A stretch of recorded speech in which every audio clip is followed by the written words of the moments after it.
الكافر يريد يسيطر على الوجود، على العالم. قال لهم ربي فضلوا، انظروا في السماوات، انظروا في الأرض، وسعوا مشهدكم في العلم، ادخلوا في هذا العالم ستجدوني أمامكم. ألم يقل الله سبحانه وتعالى سنريهم آياتنا في الآفاق وفي أنفسهم؟ من يقول هذا؟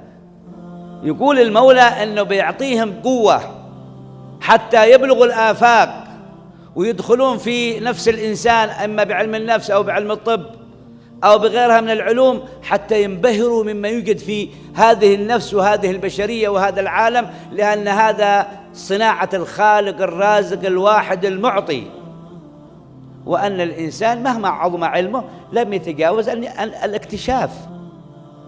هذا المصنوعات عبارة عن تجميع مواد خلقها الخالق، وقال للإنسان استفد منها، وعلم آدم الأسماء كلها، وقالوا من الأسماء الذي علمها الله آدم وبني آدم الاختراع، كما يقول عندكم الحاجة أم الاختراع.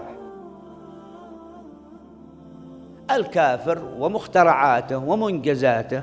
ولهذا من أين بنعرف هذا؟ من الركن الرابع الذي يتكلم عن مستجدات العلوم، وأن العلوم العصرية كلها مثبتة في الركن الرابع، وأنها بتظهر. واقرأوا القرآن حتى إذا أخذت الأرض زخرفها وزينت. شوفوا الزينة. حد شاف من أصحاب النبي السرق ذي؟ حد رأى هذا الصوت المكبر 30 مرة من صوتي؟ ما حد يعرف هذا. قالوا النبي كان يصلي بالناس في الحرم الشريف فيصلوا بصلاة أهل المدينة يسمعون. هذه معجزة. اليوم نحن لقيت هذه المعجزة موجودة عندنا في العلم.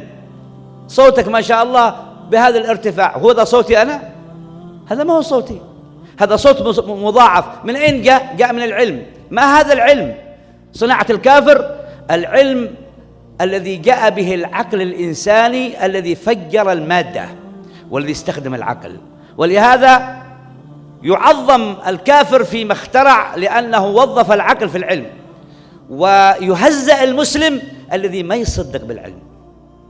لا هو دخل في دين الإسلام فعرفه على حقيقته، ولا هو عرف العلم النظري والتطبيقي على حقيقته.